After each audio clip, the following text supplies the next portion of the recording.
Section बता। Section 37 very good. GSTR 1 या तो मंथली जाती थी या क्वार्टरली। मंथली की डेट बताओ रे। 11th of next month.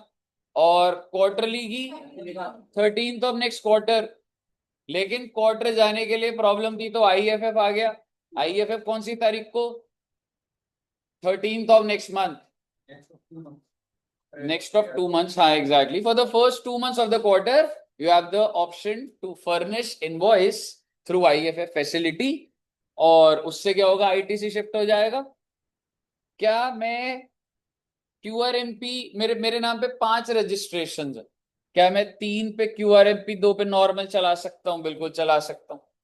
GSTR 1 की क्या क्या डिटेल्स आती थी? Legal name, trade name, HSN code, pan number, ये सारी डिटेल थी। और इनवॉइस वाइज भी जाती थी। जो आपने सप्लाई करी बी टू बी वो कैसे जाएगी? Invoice wise. और बी टू सी कंसोलिडेटेड। लेकिन अगर बी टू सी इंटरस्टेट है और अगर एक इनवॉइस की वैल्यू 1 लाख से ज्यादा है तो इनवॉइस वाइज चली जाएगी। फिर हमने देखा था एचएसएन कोड की भी डिटेल जाती है। या तो आपका धंधा 5 करोड़ से ऊपर था पिछले साल या 5 करोड़ के अंदर अंदर था। अगर 5 करोड़ के अंदर अंदर था इन द लास्ट ईयर तो बी टू बी में कितने डिजिट? 4। और बी टू सी में 4 optional. I am saying up to 5 crore. छोटे बिजनेसमैन हो आप तो बी टू बी में 4, बी टू सी में 4, दैट वाज ऑप्शनल। लेकिन अगर 5 करोड़ से ऊपर है तो चाहे बी टू बी हो चाहे बी टू सी हो 6 हो जाएगा। याद है आपको? जीएसटीआर 1 को रेक्टिफाई कराना है तो पुरानी रिटर्न पे जाना पड़ेगा या जिस भी महीने में आपको गलती पता लगी उसमें कर दोगे। जिस महीने में you identify the mistake but वो लास्ट डेट क्या था? वो last date up to which you can rectify 30th of November. और date of filing of annual return whichever is okay. तो आइए सर जी, ऐसे हमने कई बातें करी थी।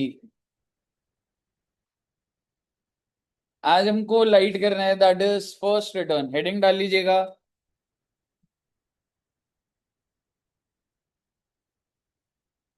First return section 40। जो आप अपनी पहली रिटर्न भरेंगे उसको फर्स्ट रिटर्न बोला जाता है। अब आप याद करिए रजिस्ट्रेशन चैप्टर, पहले मैं बोलूंगा आपको रिलेट हो जाएगा, बात खत्म होएगी। अगर आज से मेरा टर्नओवर 20 लाख से ऊपर हो गया तो क्या मैं कह सकता हूं, यानी कि टुडे 9 सितंबर टर्नओवर एक्सीड्स 20 लाख, कहने से I am liable to be registered. जब भी आप लायबल टू बी रजिस्टर्ड होते कितने दिन में अप्लाई करना होता है? 30 डेज। तो मोटा मोटी 9 अक्टूबर, मैंने 8 अक्टूबर को अप्लाई कर दी। रजिस्ट्रेशन 8 अक्टूबर को आ जाएगी? नहीं सर, रजिस्ट्रेशन आ गई 25 अक्टूबर, 25th of October. So now I have the registration number certificate on which date? 25 अक्टूबर।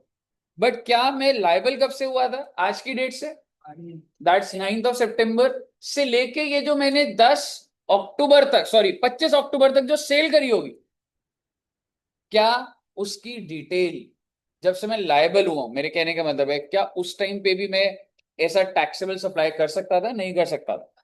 कर सकता था। मैंने आपको बातें सिखाई हुई कि अगर मैं विद इन 30 डेज कर लेता हूं तो रजिस्ट्रेशन में पुरानी डेट से रजिस्ट्रेशन आएगी और मैं पुरानी डेट पे भी अपना ये मतलब कस्टमर को बोल सकता हूं कि मैं तो आपको बढ़िया इनवॉइस निकाल के दूं। तो आप मुझे बताइए 9th ऑफ सितंबर से लेके 25 October and in fact extended till 31st अक्टूबर, इसकी डिटेल कौन से दिन जाएगी? जीएसटीआर 1 में कौन सी तारीख को? 11 नवंबर को। यानी कि आप एक बात बताओ, आप रजिस्टर हुए 25 अक्टूबर को, पहली रिटर्न कब भरोगे? 11 नवंबर को। तो 11 नवंबर का लॉजिकली पीरियड तो आपको सिर्फ अक्टूबर दिखना चाहिए, पर क्योंकि ये फर्स्ट रिटर्न है लाइबिलिटी आपकी पहले से चालू हो जाएगी। तो कहां से स्टार्ट हो जाएगा? 9 सितंबर से लेके 31 अक्टूबर। समझ आइए आपको बात? बिकॉज फर्स्ट रिटर्न में जरूरी नहीं है कि वो सिर्फ 1 मंथ का हो, it can be for preceding months, क्योंकि जब से मैं लाइबल हूं टिल द मंथ जो भी एंड हो रहा हो। हाँ जी। पर आपने कहा था ना लाइबल नोटिस मिल रही है, उसकी भी वो भी आउटवर्ड सप्लाई कर रहे हैं, तो सामने वाला बंदा जो रजिस्टर्ड सप्लायर है उसका आईडी चाहिए, बट क्योंकि अभी तक हमें रजिस्ट्रेशन सर्टिफिकेशन नहीं मिला है तो हम जीएसटी के साथ चार्ज के वैसे इशू नहीं कर पा रहे, तो आपने प्रिस्क्राइब डॉक्यूमेंट की बात करी। रिवाइज्ड इनवॉइस, उसी पे आ रहा हूं। 9 सितंबर है, आप मेरी दुकान पर है, मैं रजिस्टर्ड तो हूं नहीं, टैक्स इनवॉइस तो इशू कर नहीं पाऊंगा, लेकिन आपको वादा कर सकता हूं कि एप्लीकेशन डल जाएगी और जब आ जाएगी तो आपको रिवाइज इनवॉइस दूंगा। अब सवाल ये, रिवाइज इनवॉइस कितने टाइम तक दिया जा सकता है? मुझे रजिस्ट्रेशन कब मिली? 25 अक्टूबर। सो ये 1 मंथ फ्रॉम 25 अक्टूबर मैं जो पुरानी मैंने सेल करी थी उसका मैं रिवाइज इनवॉइस इशू करूं। बड़े प्यार से देखिएगा। समझ आएगा बच्चे? ध्यान से देखिएगा। मतलब तेरे को रजिस्ट्रेशन कब मिली थी? 25 अक्टूबर। उससे आगे का 1 मंथ में तू अपना रिवाइज इनवॉइस इशू कर सकता है फॉर प्रीसीडिंग पीरियड्स। ठीक है, इधर सब लिखा हुआ एकदम सही से। When a person becomes liable to registration, liable कह रहे, लाइबल कब होते हैं? When your turnover exceeds 20 lakh, 40 lakh, whatever जो भी होगा, 10 लाख, ठीक है।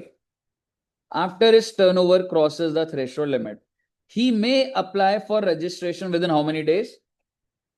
Thus, there may be a time lag between person becoming liable for registration. In my example, liable कब से हुआ?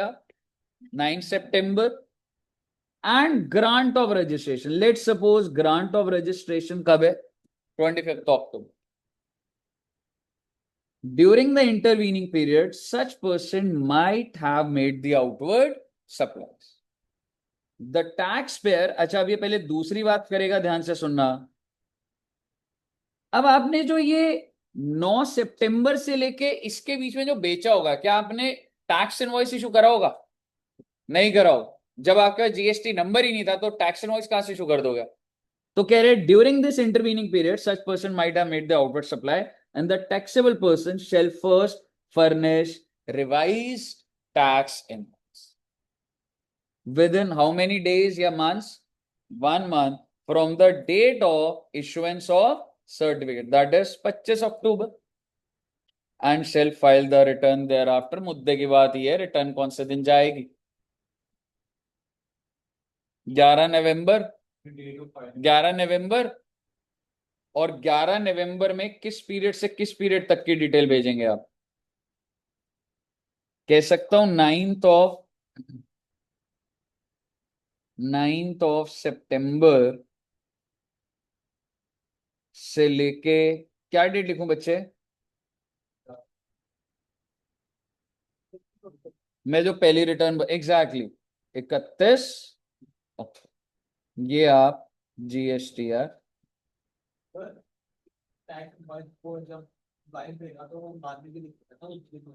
1 मंथ एग्जैक्टली, क्योंकि जब आप अगर अभी आ जा रहे हो तो मैं आपको रिवाइज इनवॉइस, मेरे पास नंबर ही नहीं है, मैं नंबर कहां से है? क्या कह रहे हैं?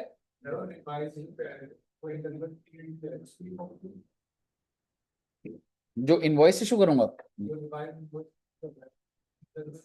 हाँ एग्जैक्ट, कि जब से तू लायबल हुआ था till the date of registration.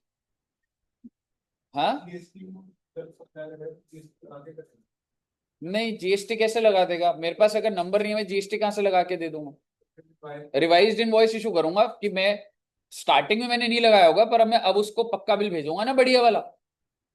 समझ रहे? मुझे बताइए, क्लियर है बच्चे? इसको आप लिखेंगे अभी? हो गया? क्या करें मतलब, बताओ। हम्म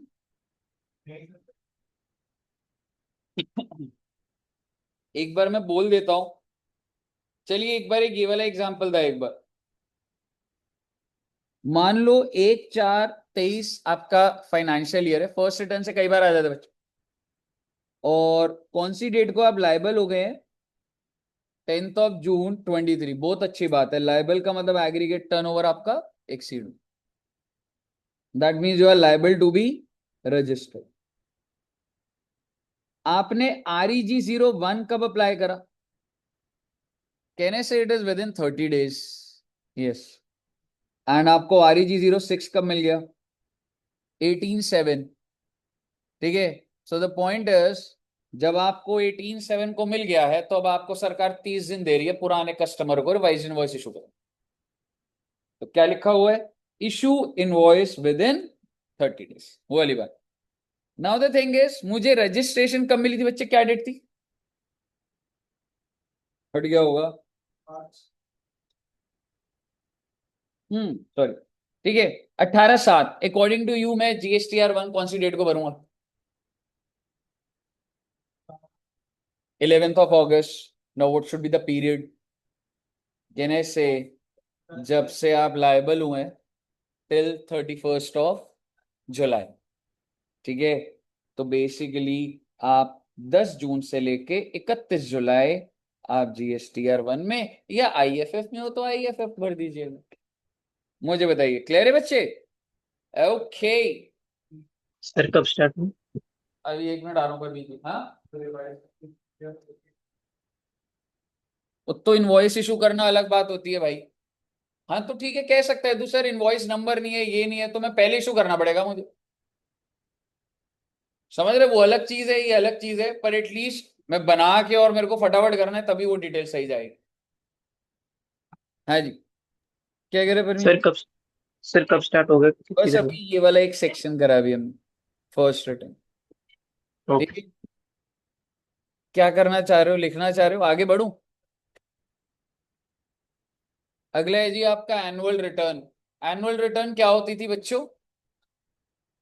पूरे साल की डिटेल जाएगी। बहुत अच्छी बात है जी। कौन से सेक्शन में जा रही है जी? ओहो, वेरी गुड। कौन से फॉर्म में जाएगी? 9। 9A किसके लिए? और 9B ECO के लिए है, जो TCS काटता। ठीक है बच्चे, सर इतना डिटेल जाने लिख लेंगे बेटे, याद हो गया तो सही है, नहीं तो आपको GSTR 9 तो पता होना चाहिए, और 9A भी, और 9B भी कर लोगे तो सही है। सर 9 नॉर्मल का है, 9 ये कंपोजिशन का है, और जो दूसरा वाला इसी का है। इसी ठीक है। Who is required to furnish annual return? कहने से all registered person except casual। Do you think casual को बाहर करना सही है? वो इतने पूरे साल की थोड़ा ना सेल है उसकी, वो तो 90 की रजिस्ट्रेशन मिलती थी, 90 और एक्सटेंड होता था। समझ रहे हो? तो उसको नहीं भरनी। और किसको नहीं भरनी? ISD authorized to deduct TDS and person supplying OIDARs। What is the due date? बोलो ना। 31 दिसंबर। आगे क्या लिख रहा है? The due date of filing annual may be extended for a class of taxable person. Extend हो जाएगी। GSTR 9 नीचे वही लिखा है, कॉम्पोजिशन के लिए 9 है, और issue is required to collect TCS required to file annual in GSTR 9B and it is yet to be notified. अब लिख लेंगे, बस नॉलेज के लिए है बस। मुझे बताइए, क्लियर है बच्चे? तो बेटे इसको लिख लो फिर, या आगे बढ़ू? बेटे आगे बढ़ के तो 10 मिनट में खत्म हो जाएगा जो मैंने आज करवाना। 10 मिनट में खत्म कर दूं क्लास, फिर घर चले जाओगे आप जल्दी? अजीब नहीं लगेगा आपको? और यहाँ पे क्या मैं खेल कूद करवा रहा हूँ आप? लिख रहे हो आप? वेरी गुड बच्चे, लिख रहे हैं अभी तो। कोई लिख रहा है तो फिर तो मेरे को वेट करना होगा। क्यों? पहले वाला भी कर लीजिए आप Hrithik ji, if you want to note down take screenshot. हाँ वो तभी है। तो क्या करूं, आगे बढ़ जाऊं? जितना कराने करा के जल्दी भेज दूं? अच्छा, तभी लिख रहे हो आप।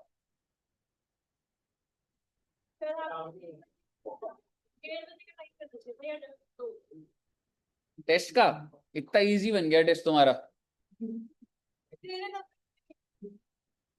स्वास्तिक जी ने तो दिया आज, टेस्ट दिया है ना? कैसा लगा टेस्ट तेको? इजी?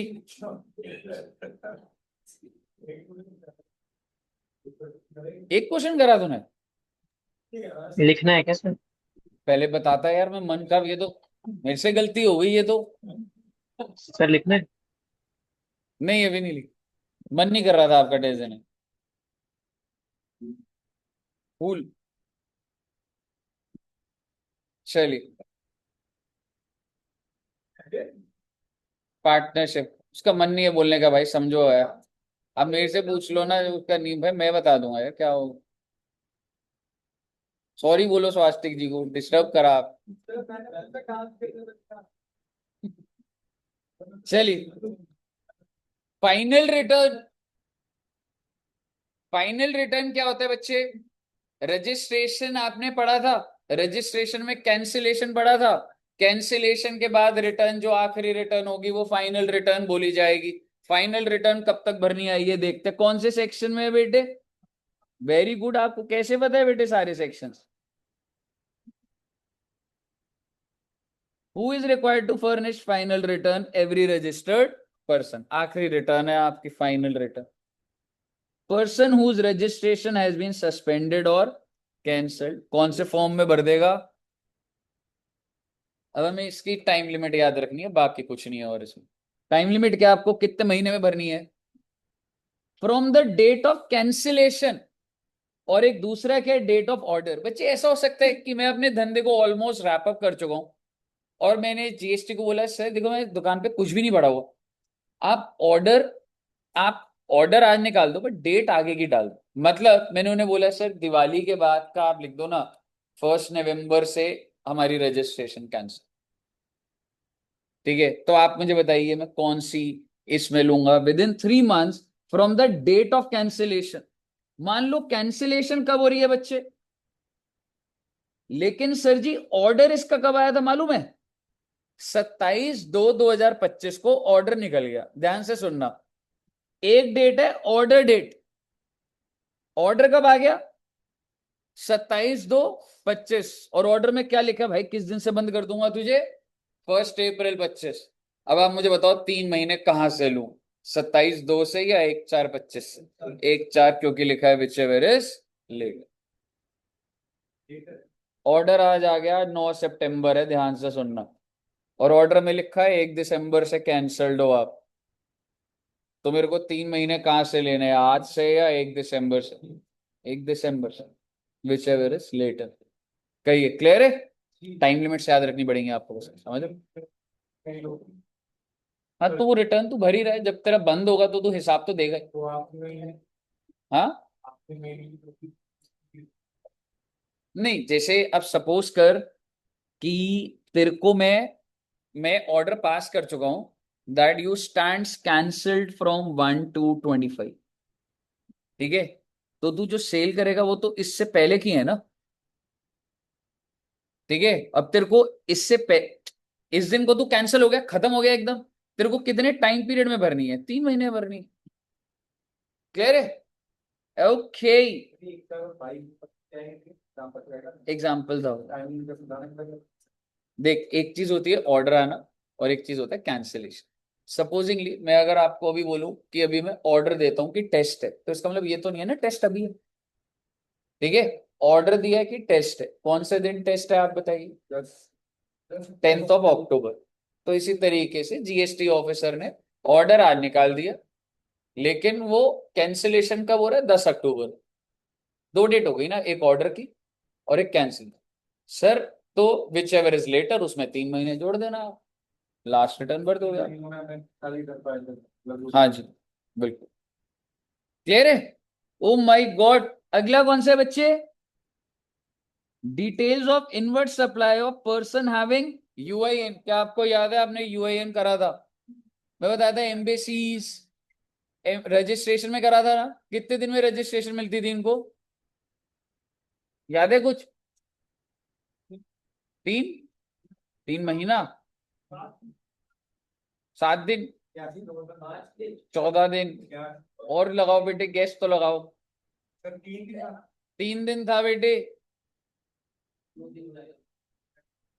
5 दिन सीटी या वो एनआरटीपी की लगा 5 days prior to commencement of business.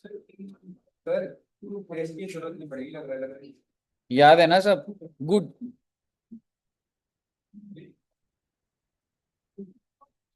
UIN holder को रजिस्ट्रेशन लेनी होती थी क्योंकि सर वो जो बेचते थे उस पे तो उनपे जीएसटी है ही नहीं, पर वो जो प्रोक्योर कर रहे थे जैसे consulates, embassies, UN embassy, UN हो गए एम्प्लॉयज वॉट एवर, वो जो सामान खरीद रहे एसी, उनको एसी जीएसटी लग के मिल रहा था। जैसे आप देख रहे हो चाणक्यपुरी में कोई एम्बेसी है, वो एसी खरीदे तो एसी लग के लग रहा है, जीएसटी लगा, तो they want refund of that. तो उसके लिए उन्होंने किस लिए रजिस्ट्रेशन ली थी? For UIN. ठीक है जी, तो यही कह रहे हैं क्या इनको रिटर्न भरनी होगी? हाँ भरनी होगी। आइए पढ़ते हैं। when UIN is issued for claiming refund of taxes paid or inward supply. UIN issue ही इसलिए हुआ है.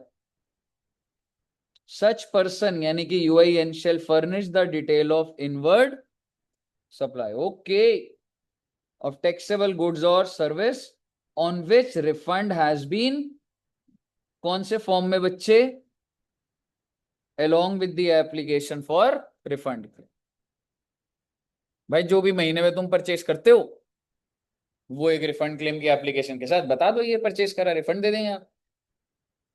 When UIN is issued for purpose other than refund, oh my god, such person shall furnish detail of inward supply of taxable goods and service as may be required to the proper officer in form GSTR. Refund के लिए है तो refund application लगा देना, नहीं है तो बस बता दो क्या क्या परचेस करा, कोई बात. थ्योरेटिकल बात है बट 1 नंबर 2 नंबर आ गई तो आ गई, नहीं तो इतनी इंपॉर्टेंट नहीं है सर. कहिए क्लियर है यहां तक. अमेंडमेंट का भी कुछ नहीं करना आपने, नील जीएसटी रेट. क्या आज के टाइम पे ऐसा होता होगा कि आपने रजिस्ट्रेशन ले ली, ऐसे पता है बहुत लोग ना एक्साइटमेंट में रजिस्ट्रेशन ले लेते, सेल करी नहीं होती रजिस्ट्रेशन ले लेते. और अगर आपने एक बार रजिस्ट्रेशन ले ली ना तो आपको हर महीने क्या करना पड़ेगा, रिटर्न भरनी, कंप्लायंस करना पड़ेगा. तो सरकार ने इस कंप्लायंस को इजी करने की कोशिश की. तो सरकार ने बोला एक कॉन्सेप्ट है नील GSTR 1. दैट इज, नील का मतलब क्या है, ये नहीं है कि तुम्हारा कोई तुमने जो बेचा, अगर तुमने कोई 1 रुपए का सामान भी बेच दिया ना तो उसको नील नहीं बोलूंगा, चाहे उस पर जीएसटी है या नहीं है. और तुमने परचेज भी कर लिया, जीएसटी है नहीं है, ये मुद्दे की बात नहीं है. नील का मतलब ये है आपकी सप्लाई भी 0 है उस महीने में और आपकी इनवर्ट सप्लाई भी 0.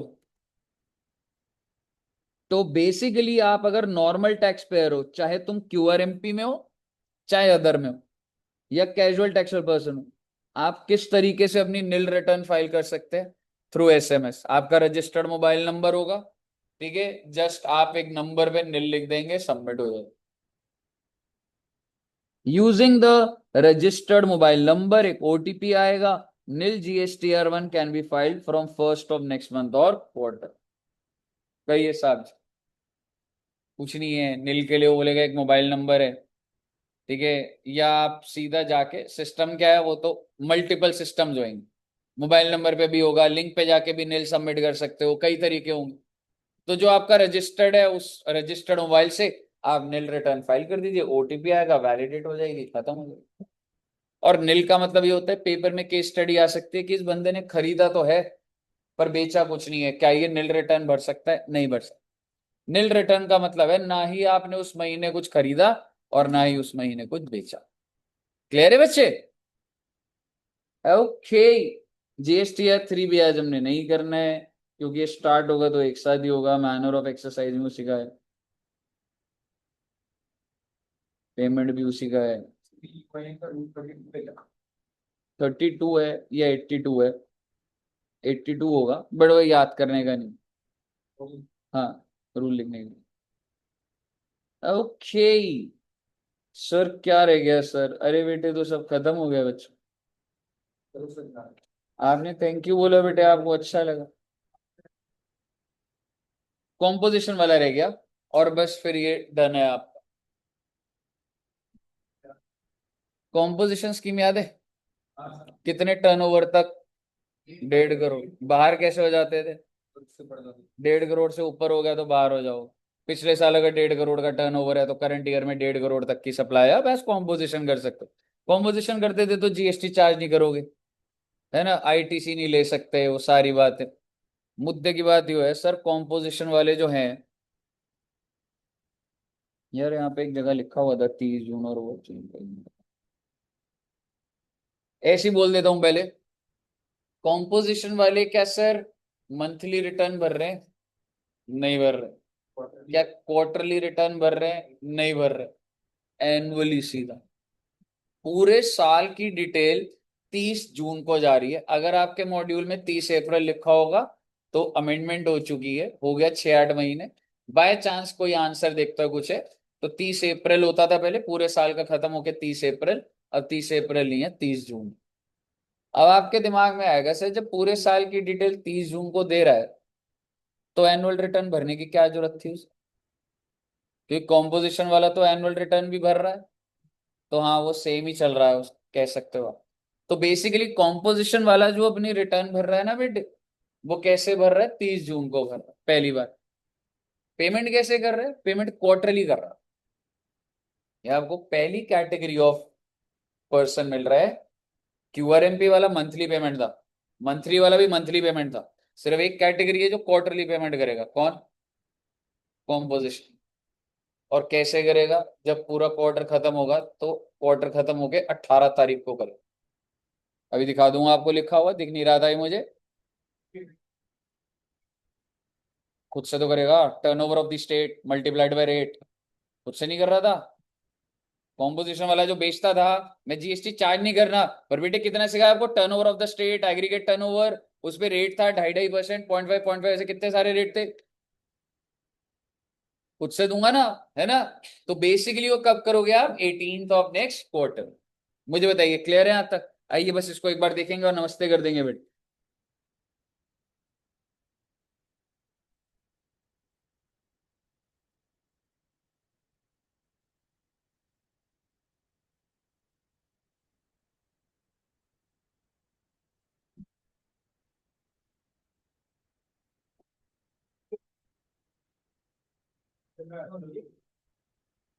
क्या हुआ,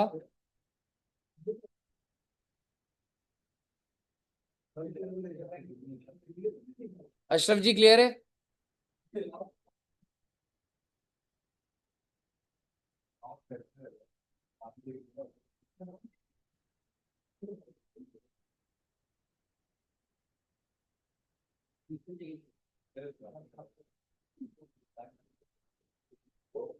बच्चे मुझे दिख नहीं रहा,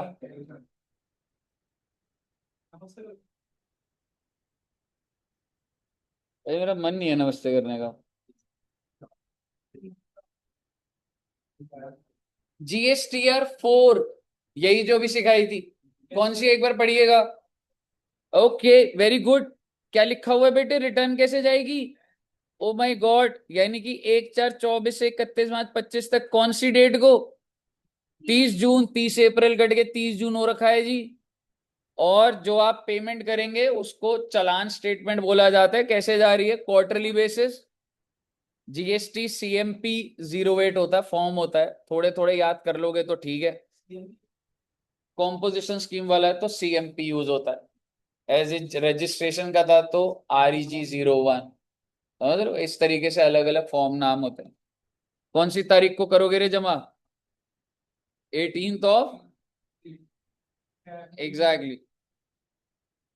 हाँ, क्या करना है, एनुअल भी भरनी है ना, ऊपर रिटर्न एनुअल लिखा है ना, एनुअली रिटर्न जा रही है ना,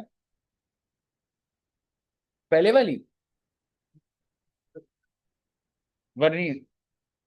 अभी जब हमने एनुअल रिटर्न करा था तो 9A फॉर्म बताया था मैंने, 9A किसका था, बिल्कुल। बस एक बात ध्यान रखिएगा, GSTR 4 जब आप भर रहे हो, जो भी तुम्हारी इनवर्ड सप्लाई है, तुम क्या डिटेल दे रहे हो। हालांकि मैं आउटवर्ड भी कर रहा हूं, कौन सा मैं किसी को ITC दे रहा हूं, पर कॉम्पोजिशन वाला अगर आउटवर्ड सप्लाई दे रहा है ना, तो सरकार ने क्या बोला, वो उसे कैसे देना उसे, ऑल दो इससे किसी को ITC नहीं मिलने वाला, समझ रहे हो। बट फिर भी सरकार ने बोला है भाई कॉम्पोजिशन वाले, तू जब सप्लाई करेगा तो तू इनवॉइस फर्स्ट डिटेल देगा मुझे। बताइए क्लियर है।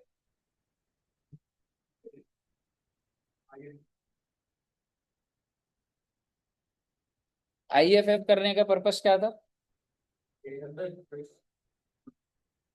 5 करोड़, IFF करने का क्या पर्पस था, मैं आपसे पूछ रहा हूँ।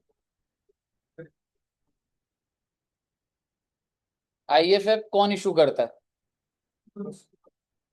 क्यों इशू करता है, ताकि ITC मिल जाए भाई, समझ रहे, कोई पॉइंट नहीं है, फैसिलिटी हो भी, why will he involve into this.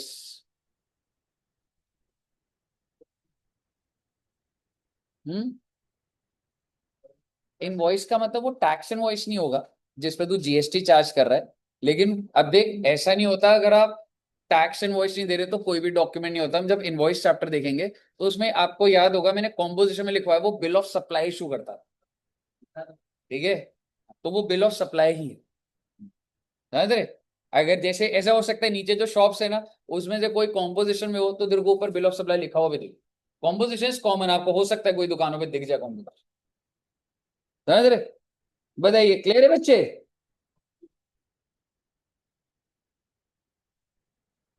Registered हो आप रिटर्न पर।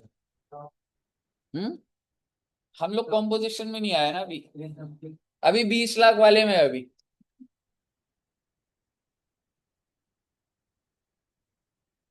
चलिए, सारा कॉन्सेप्ट समझने के बाद आप इधर ही लगा देते हो लॉजिक को, है यहाँ क्या चल रहा है पहले सब समझ लेते हो फिर सोचते हो यहाँ क्या हो रहा है जी? क्लियर है?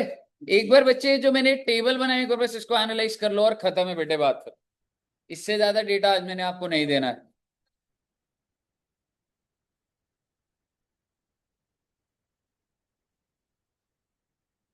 ये टेबल जो बना हुआ है ना,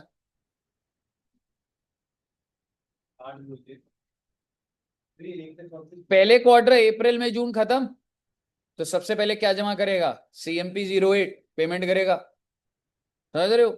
एग्रीगेट टर्नओवर 10-10 पे एक्सीड हो गया तेरा, नॉर्मल पे आ जाऊंगा। पर यहां से लेके यहां तक की जब तक आप कॉम्पोजिशन में दे उसकी रिटर्न कब जाएगी? वो डेट वही है 30 जून। ये 30/4 लिखा हुआ है।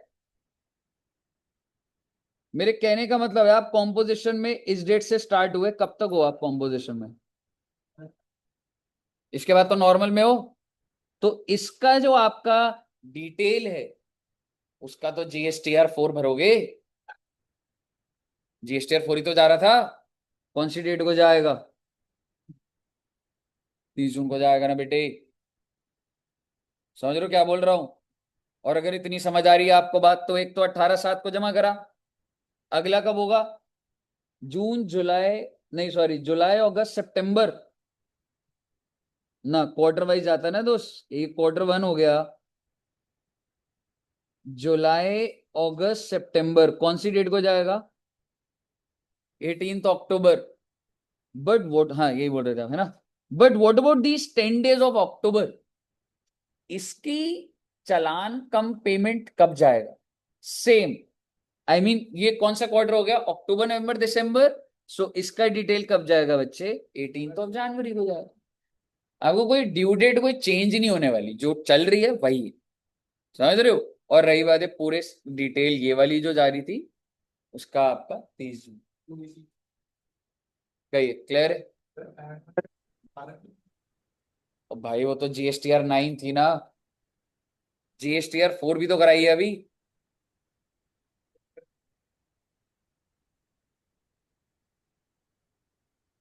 वो काफी रिटर्न आ गई, कंफ्यूजन हो रही है बट वैसे अभी देखेगा।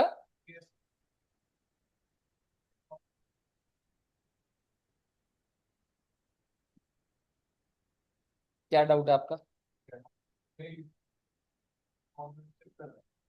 तो पर जितने टाइम कॉम्पोजिशन में है तो इसकी डिटेल तू GSTR 4 नहीं भरेगा जो एनुअली भरनी है तेरे को? कितना टाइम तू कॉम्पोजिशन में था? 7-8 महीना। इसकी डिटेल कंसोलिडेटेड 30 जून को नहीं भरेगा, समझ रहे?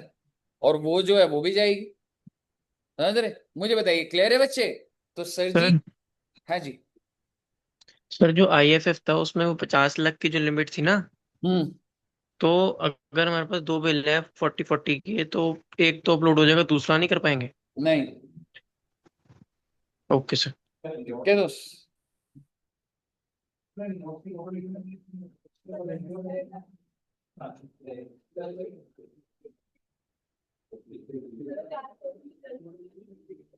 कहिए साहब जी, ऑल क्लियर टिल हेयर?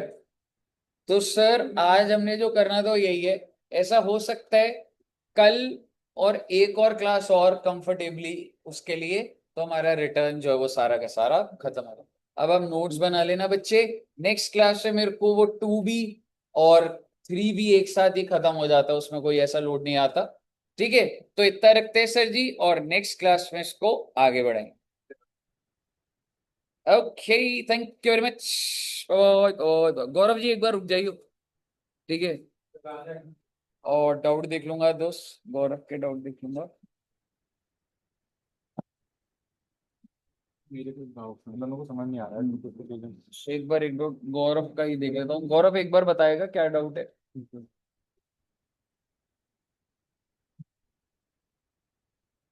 या चल मुझे मैसेज कर दे, मैं अभी उस मैसेज का रिवर्ट कर देता हूँ, ठीक है। अभी कर दूंगा, मैं 4:30 तक फ्री हूँ, अभी रिवर्ट कर दूंगा।